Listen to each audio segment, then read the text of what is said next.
El video que te presentaré a continuación es una conversación acerca de la denominada niñez trans, que según mi parecer el término o palabra no debería usarse. También se hablará en cuanto al lenguaje inclusivo. Verás en él cómo la presentadora que ves en este momento en pantalla aborda de manera objetiva la cuestión. Por otro lado, bueno, ya tendrás una idea de cómo ella lo abordará. Mira el video completo y dime qué opinas. Pero antes, si este tipo de contenido te gusta, suscríbete a nuestro canal. Tenemos la meta a mediano plazo de llegar a los 100,000 suscriptores. Sin mayor dilación, comencemos. My next guest, who is Shivani Dave.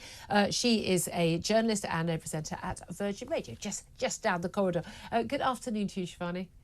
Good afternoon, Julia. Thanks. You know my pronouns are they, them. How are you doing? Yeah. Thank you for telling me your pronouns.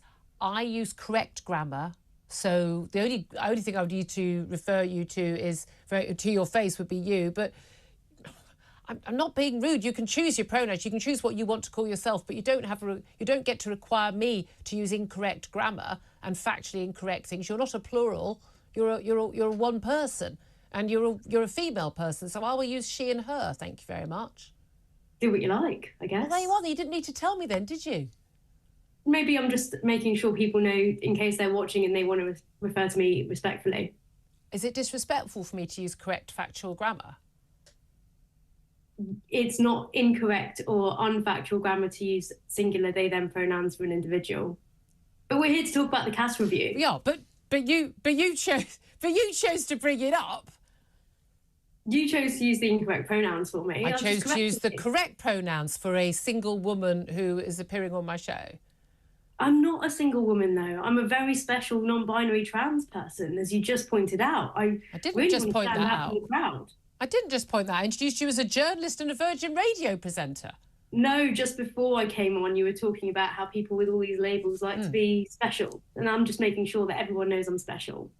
Okay, I'm not special. I'm just a boring old heterosexual married woman. But, you know, sorry about that. We're not allowed to do that anymore. In fact, that probably does make me special now. I don't know. Anyway, Shivani, we're colleagues, and I obviously want to treat respect. But again, for me, respect works both ways, and that also requires people on both sides to be respectful of people's willingness to not want to tell lies or to be dishonest to themselves. So we'll have to respect each other's views on this. Let's talk about Hilary Cass, who's the most important person here.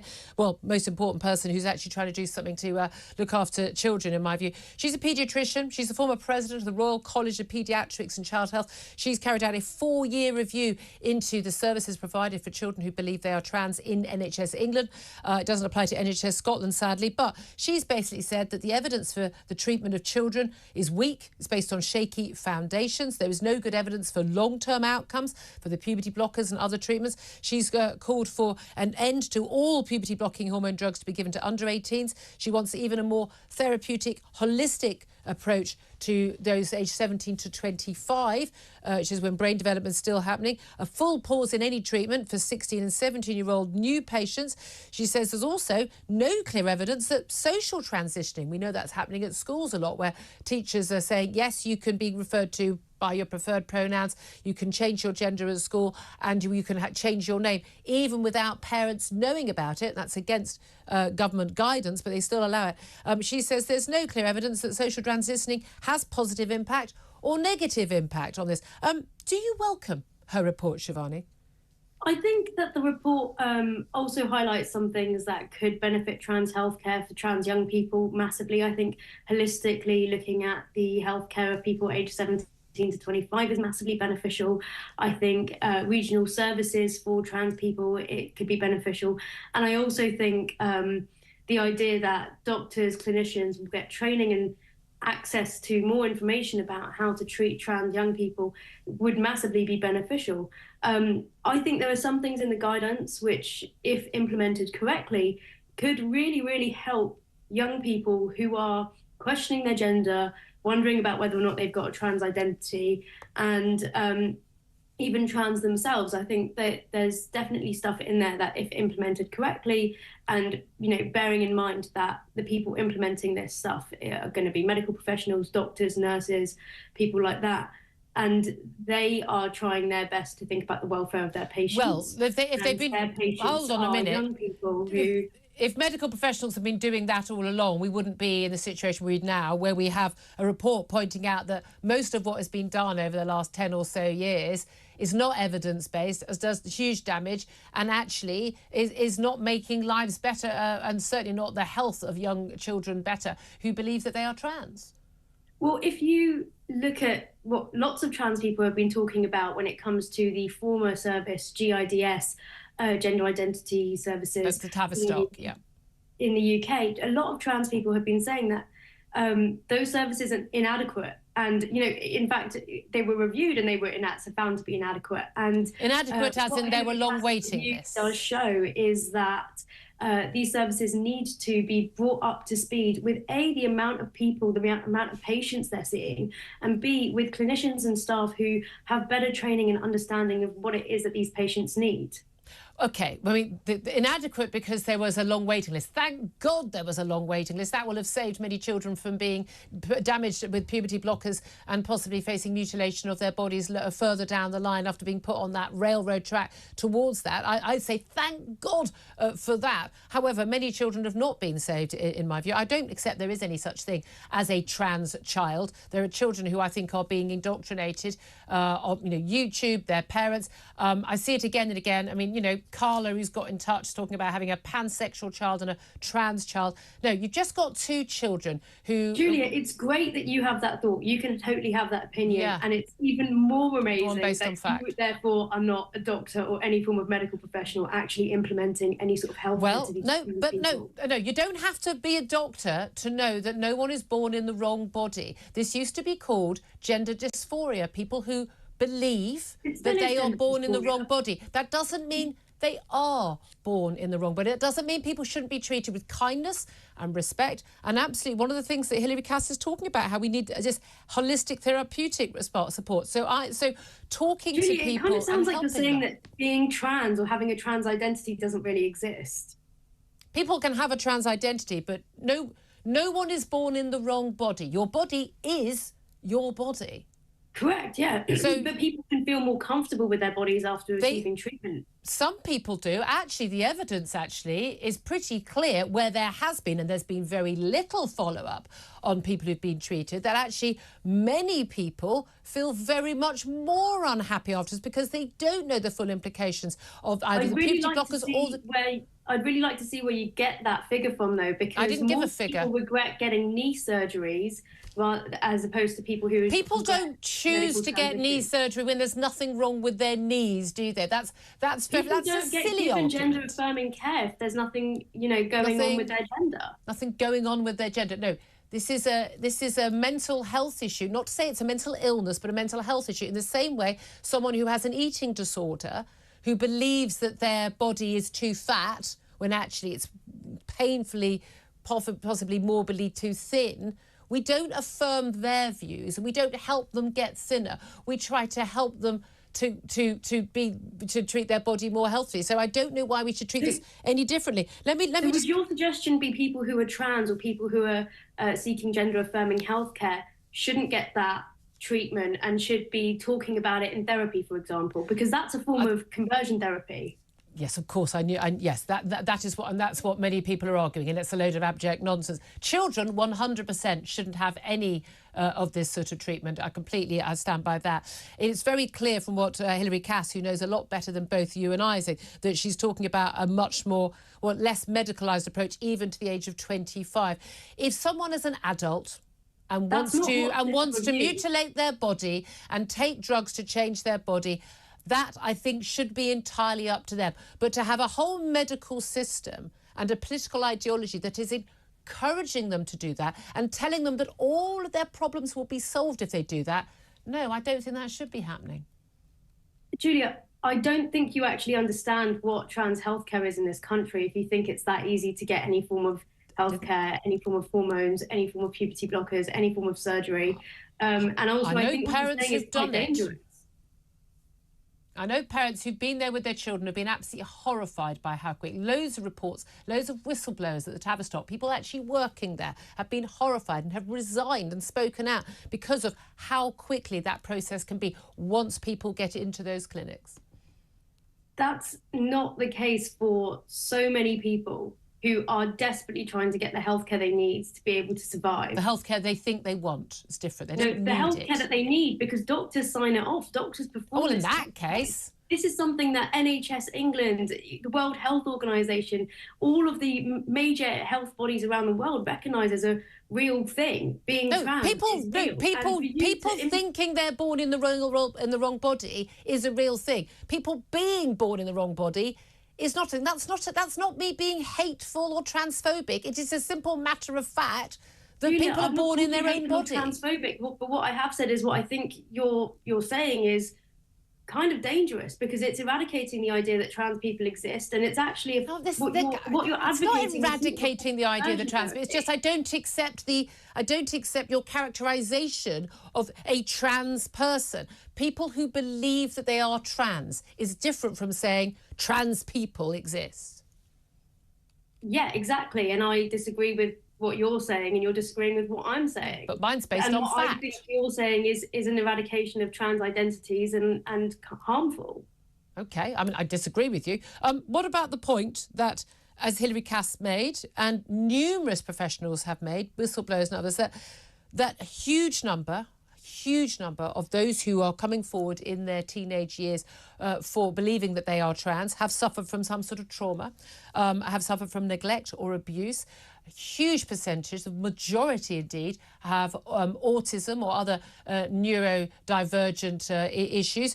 And in case of girls, a massive increase in this matter of just a handful of years, from a few dozen girls coming forward believing they were trans to now thousands of girls. Now the majority of those wanting to have treatment in their teenage years are girls, when actually most of those girls are simply gay and don't seem to be able to accept it, or their families won't accept it, or think that that is something that's wrong. The fact that these are troubled children, sometimes abused children, children with learning difficulties or neurodivergent issues, or are simply young lesbians who are being told that there's something wrong with them that needs to be changed, does that not appall you? Yeah, I mean, if it was true, we don't know. We do know it's true. What the review says... There's a whole report about it, 388 pages. What the report says is that these issues need to be looked into further. Not every single child who has experienced trauma or abuse is trans. Not every trans person has experienced abuse or trauma. Not every single person who is neurodiverse is trans. No. Not every single person who is trans is neurodiverse. But you don't need to make those points. These are correlations and not causations, and it's very important not to get the two mixed up. I didn't say there was any causation. I didn't say all. So that's an irrelevant point. It doesn't bother you that a child who is autistic, or a child that's been abused, or a young gay girl are being told there's something wrong with you and you should probably change your gender, take puberty blockers that render you infertile, never able to enjoy an orgasm, and probably therefore perhaps a full sexual relationship, and will affect your life forever. Maybe even let's mutilate your body by cutting off a healthy working part of your body. That doesn't make you feel physically sick, because it makes me feel physically sick. Yeah, I think that is devastating, and obviously I think that's devastating. I think children who are forced or encouraged to transition is another form of conversion therapy, and shouldn't be the case. You shouldn't force anyone to be anything that they aren't. Just on the point of orgasms, I'm trans. I've had medical interventions, and you can have a pretty good one if you ask me. It depends what drugs people have had, and it depends what treatment they've had. But again, saying, oh, well, it's fine for me. No, this is medically proven. Some of an awful lot of the children who go on these kinds of drugs aren't able to ever do that, and that's they're not able in the age of 14 to say that's not going to bother me, or it's okay, I don't mind being infertile because I don't want kids. Well, which 14-year-old does want a kid? Julia, on your point about lesbians, young lesbians who are transitioning because they think it's easier to be trans than it is to be a lesbian, I think they think that they are trans. Yeah, okay, but but it doesn't mean that their experience is going to be easier because they are going to transition or because they want to transition. It's not easier to be a lesbian or easier to be trans. I think to conflate the idea that one identity is an easier identity than the other is kind of a weird route to go down. I think there's an awful lot of lesbians who would be listening to this show who might feel rather differently about that. Can I ask you one final question, though? Social transitioning, something that Hilary Cass, and again, that's what's a very well-balanced report. You know, she did also talk about the toxicity of the debate, which is exceptional, she says. And again, as far as I'm concerned, all the toxicity came from the side calling people like me bigots for standing up for children's safety. But she said there was no clear evidence that social transitioning, so that is, you know, using someone's preferred pronouns or allowing them to change their name to a different gender name, has positive, or she said, interestingly, negative impact. Where we don't have evidence for something, when it involves children, we shouldn't do it, should we? I think actually the wording in the report uses the word could, and it's doing a lot of heavy lifting. It says that there's an implication that this could be the case, or might not be the case, and we don't actually know for sure. Whereas we found that there were studies, not as large as this study, not as large as this review. It hasn't taken quite the same numbers and data, but there are plenty of studies from around the world that show that using someone's chosen pronouns and name does actually alleviate mental health distress. Yeah, so and yet she's looked at all those studies and she's carried out a much bigger look at everything, top experts looking at it for a number of years, major report, and she hasn't found evidence. Isn't that funny? Do you not think that if we don't have evidence for something, when it's involving children, we don't do it? She hasn't said that we haven't found evidence for it. She's saying that it could do this. She's not saying that it does or it doesn't. She's saying maybe. She's saying I don't know. Yeah. And so we haven't got evidence. And if we don't know 100%, if someone tells me if you do X and that will make me happy, I'll do X, because I will want to make that person feel as comfortable as they can, so long as they're not asking me to hurt anyone, to break the law, to do anything that I would consider. I'm just going to go back to the anorexia issue. If a 14-year-old girl came to you and said, and who was painfully stick thin, so sick thin, she's not having periods, she's fainting at school, she's in a terrible physical state, and she said, "Will you help me with my diet, because that is what will make me happy, because I believe that I am too fat." Would you also affirm her view that she was too fat, the same way you would affirm her view if she said she thought she was a boy, because that would make her happy? I don't have any lived experience or like. You just said you want to do what makes people happy. Right, so I would try. So that would make her happy, right? I would try and get that person the support that they need. Well, she wants to lose weight. She thinks she's too fat. Right, but I also wouldn't. What's the difference? Because I wouldn't go around offering children. No, she came to you. Their bodies. She came to you.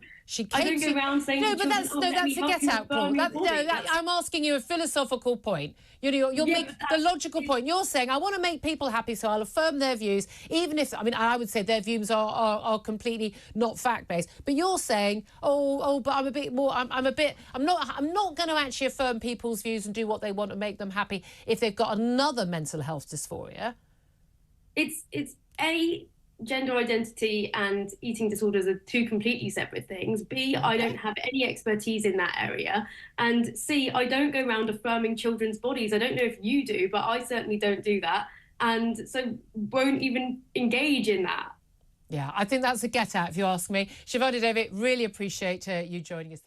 En el debate actual sobre el lenguaje inclusivo, es importante abordar el tema con respeto, buscando un equilibrio entre la inclusión real y la precisión lingüística. Desde una perspectiva conservadora, podemos analizar las posibles influencias ideológicas y las consecuencias del uso excesivo de términos neutros o plurales para referirse a una sola persona. persona. Es importante reconocer que la promoción del lenguaje inclusivo puede estar influenciado por ciertas ideologías, particularmente la ideología de género. Si bien la búsqueda de la igualdad es un objetivo noble, es crucial evitar que una perspectiva única domine el uso del lenguaje, ya que esto podría socavar la riqueza y diversidad lingüística que nos caracteriza. Enfocarse únicamente en términos neutros o plurales para dirigirse a una sola persona puede restar precisión al lenguaje. En muchos casos, el uso del lenguaje, el uso del género gramatical masculino o femenino, no solo refleja la realidad biológica, sino que también aporta matices y precisiones a la comunicación. Es importante recordar que el lenguaje inclusivo no debe ser considerado una herramienta absoluta para alcanzar la igualdad. Enfocarse únicamente en este aspecto puede desviar la atención de problemas más urgentes y reales como la discriminación real, la falta de oportunidades y la violencia. Además, el uso excesivo de términos inclusivos puede generar confusión en la comunicación, especialmente en contextos formales o técnicos donde la precisión y la claridad son fundamentales. En lugar de enfocarse únicamente en el lenguaje, es fundamental abordar las desigualdades reales y promover la igualdad de oportunidades para todos independientemente de su identidad. Esto implica acciones concretas en diversos ámbitos como la educación, el empleo, la política y la economía. Una sociedad más inclusiva en el buen sentido y justa se construye a través de acciones concretas que combatan las desigualdades reales y promuevan la igualdad de oportunidades. ¿Y tú qué opinas? Déjamelo saber en los comentarios. Y aquí culmina este video. Si te gustó, dale like, comenta el video y compártelo. Gracias, hasta luego.